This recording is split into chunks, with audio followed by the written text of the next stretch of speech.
அதிகாலையில வெறும் வயிற்றுல வெந்நீர்ல தேனை கலந்து அதுல சிறிதளவு எலுமிச்சஞ்சாறையும் சேர்த்து தினமும் குடிச்சு கொண்டு வர வீட்டுக்கு உங்களோட உடம்புல இருக்கிற அதாவது வயிற்று கொழுப்பு முட்டு முழுதா இல்லாம போகும் என்ற மாதிரி ஒரு மருத்துவ குறிப்பு இருக்கு. இது எந்த அளவுக்கு உண்மைன்றதை பார்ப்போம். அதோடு சேர்த்து இப்ப தேன் நீங்க தொடர்ந்து குடிக்கிறதால உங்களோட மெட்டபாலிக் ரேட் இன்க்ரீஸ் ஆகும்ன்ற மாதிரியான ஒரு டோக்கும் இருக்கு.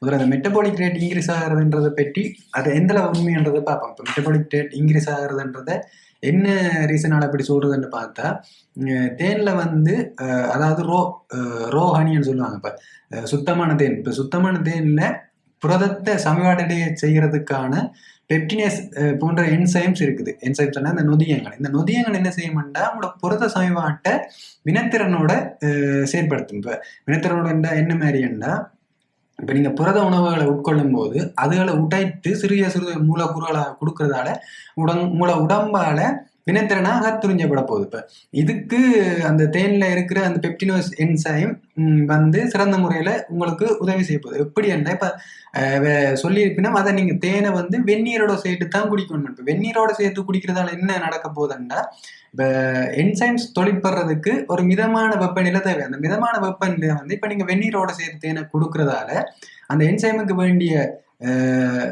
மிதமான வெப்பநிலை கிடைக்கிறதால அந்த என்சைம் அந்த வெப்பநிலையில வினைத்திறனோட செயற்படும். இதோட சேர்த்து எலுமிச்சன் சாறையும் சேர்த்து ஆட் பண்ணி குடிக்க சொல்லிடும். இப்ப அந்த பெப்டினேஸ் போன்ற என்சைம் வந்து அமில ஊடகத்துல தான் அது இந்த வினைத்திறன் கூடவா இருக்கு. இதால என்ன நடக்க போகுதுன்னா இப்ப நீங்க இப்படி வெறும் வயத்துல குடிச்சு கொண்டு வரதால இப்ப நீங்க அதிகாலையில இப்ப வெறும் வயத்துல அதை உள்ளெடுக்கிறீங்க. இப்ப உள்ளெடுக்கப்பட்டுக்கு என்ன நடக்க போகுதுன்னா உங்களோட குடல் மேற்பரப்பால அது அகத்துறிஞ்சப்பட்டு வச்சிருக்க போகுது.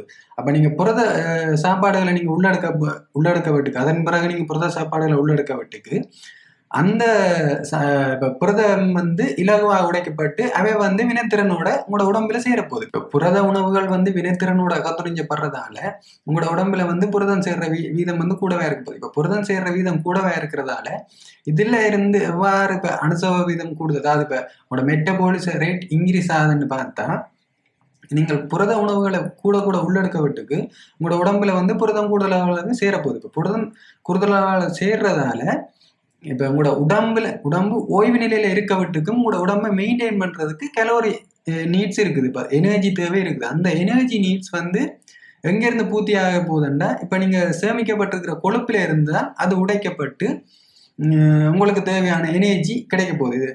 இந்த விதமா இது ஹெல்ப் பண்ண போகுது. இந்த ஹனி வந்து ஹெல்ப் பண்ண போகுது. இப்ப இது மட்டும் இல்லாம இதுல இன்னொரு பிரச்சனை இருக்குன்னா இப்ப சரி இப்ப நீங்க ஒரு சாதாரணமான ஆரோக்கியமான மனிதனுக்கு இப்ப அவன் உடம்ப மெயின்டைன் பண்றதுக்கு ஒரு நாளுக்கு ஒரு குறிப்பிட்ட அளவு புரதம் தான் தேவைப்படும். அதை விட நீங்க கூடுதலான ஒரு புரதத்தை உள்ளடக்க விட்டுக்கு என்ன நடக்கும்னா அந்த புரதங்கள் வந்து அமைன் அகற்றப்பட்டு அது வந்து கார்போஹைட்ரேட்டாயோ கொழுப்பாயோ தான் உங்களோட உடம்புல சேமிவிட போகுது.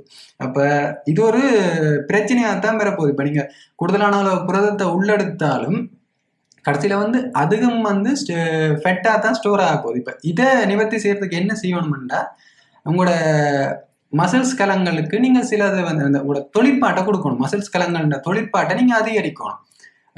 சும்மா இருந்து இப்ப தனியவே வந்து ரோகணிய குடிச்சு டெய்லி குடிச்சு கொண்டிருந்தா போல உங்களோட உடம்பு வந்து குறைய போறது இல்லை. இப்ப அதுக்குன்னு நீங்க உங்களோட உடம்ப தொழிற்பாட்டை கொடுத்தா தான், அதாவது உங்களோட மெட்டபாலிக் ரேட்டை நீங்க இன்க்ரீஸ் பண்றதுக்கு கொஞ்சமாவது ஒர்க் பண்ணணும்.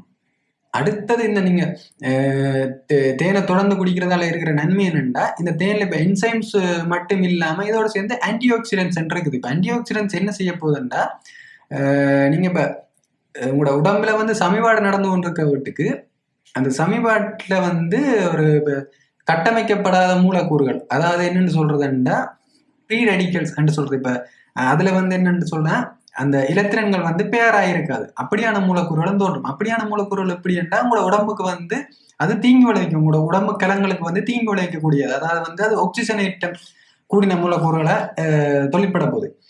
இது என்ன நடக்கும்னா இப்படியான மூலக்கூறுகளுக்கு அந்த இப்ப நீங்க தொடர்ந்து அந்த ஹனியை எடுத்துக்கொண்டு வர வீட்டுக்கு ஹனி வந்து ரிச் ஆஃப் ஆன்டி ஆக்சிடென்ட்ஸ். இப்போ ஆன்டி ஆக்சிடென்ட்ஸ் வந்து கூட இருக்கிறதால அது என்ன செய்யும்னா தான் வச்சிருக்கிற இலத்திரன்களை அதுக்கு கொடுத்து அதை நியூட்ரல் ஆக்கி அதுல இருந்து வர தீங்கான எஃபெக்டை வந்து இது குறைக்க போகுது. இந்த ஆன்டி ஆக்சிடென்ட் வந்து இந்த வேலை செய்யறதால உங்களோட உடம்புல வாழ்ற நல்ல பாக்டீரியா, அதாவது குட் பாக்டீரியாஸ் வந்து அதுண்ட தொழிற்பாடு வந்து கூடவே இருக்க போகுது. அதுண்ட தொழிற்பாடு கூடவே இருக்கிறதால அந்த சூழல் வந்து பேட் பாக்டீரியாஸுக்கு வந்து உகந்ததா இருக்காது. இதால வந்து அவ இல்லாமல் அகற்றப்பட போகுது.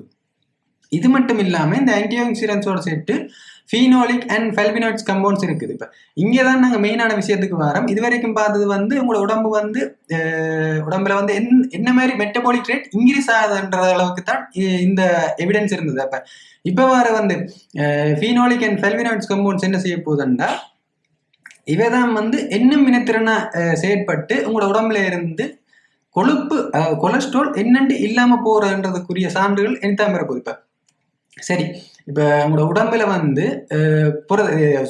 இலிபிட், அதாவது வந்து கொழுப்பு உணவுகள் வந்து சமீபாடு அடையணும்னா அதுக்கு வந்து உங்களோட உடம்புல வந்து பித்த அமிலங்கள் முக்கியமான மூலக்கூறுகளா இருக்க போகுது. இந்த பித்த அமிலங்கள் எங்க உருவாக்கப்படுதுன்னா கல்லீரல்ல உருவாக்கப்பட்டு பித்தப்பையில சேமிக்கப்பட்டு அது விடுவிக்கப்படுது. இப்ப இது என்ன நடக்கும்னா நீங்க லிப்பிட் உணவுகளை உள்ளடக்க இந்த பித்த அமிலங்களோட சேர்ந்து அது சிறிய சிறிய கோலங்களா உடைக்கப்பட்டு அவைதான் வந்து அந்த ரெண்டு இப்ப பித்த அமிலமும் நீங்கள் எடுத்துக்கொள்ற லிப்பிட் உணவும் வந்து கோலமா உருவாக்கப்பட்டு அதுதான் வந்து டைஜஷனுக்கு, அதாவது சமிபாட்டுக்கு, உங்களோட உடம்பால் அகத்துறிஞ்சுறதுக்கு வந்து உதவி செய்ய போகுது.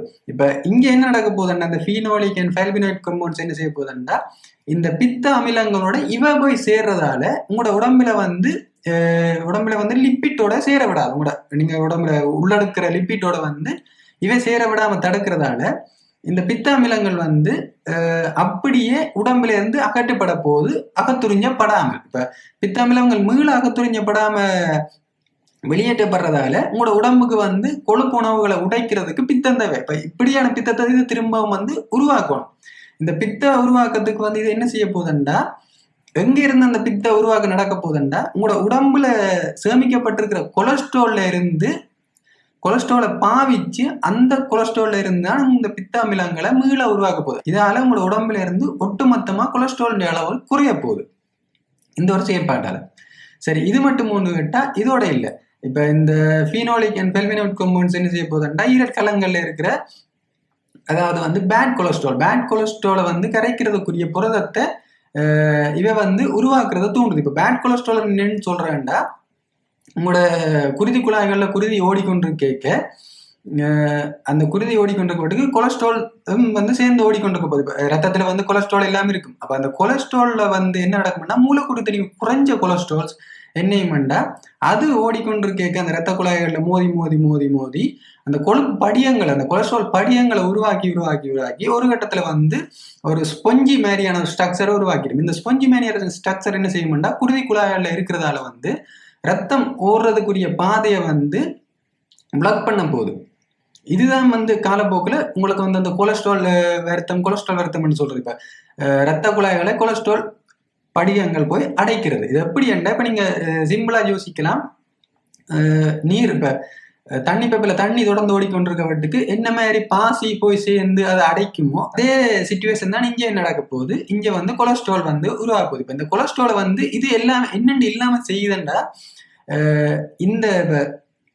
இந்த ஃபீனோலிக் அண்ட் ஃபெல்வினாய்ட்ஸ் கம்பவுண்ட்ஸ் இது போய் அந்த கொலஸ்ட்ரால், அதாவது குறைஞ்ச மூலக்கூறு திணி உள்ள கொலஸ்ட்ராலை வந்து குறைக்கிறதுக்குரிய புரதங்களை தொகுக்கிற ஜீனை வந்து இது தூண்டிவிட போகுது.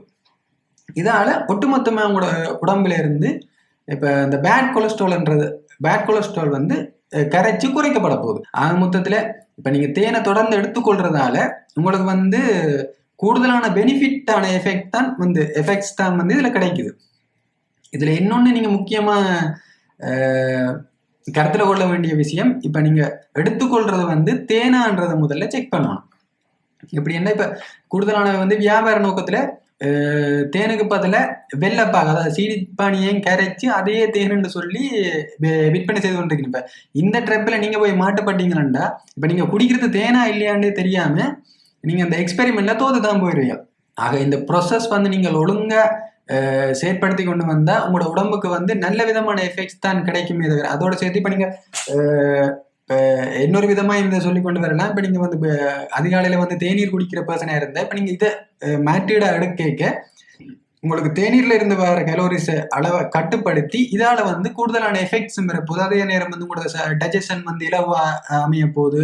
இப்ப புரத மூலக்கூறுகளை நீங்கள் தொடர்ந்து எடுக்கிறதால வந்து அதுக்குரிய வேலைகளையும் செய்யறதால உங்களோட மெட்டபாலிக் ரேட்டும் இன்க்ரீஸ் ஆகி அதே நேரத்துல வந்து உங்களோட உடம்புல இருந்து கொழுப்பு அகற்றப்படக்கூடிய வீதம் வந்து அதிகமா இருக்க போகுது.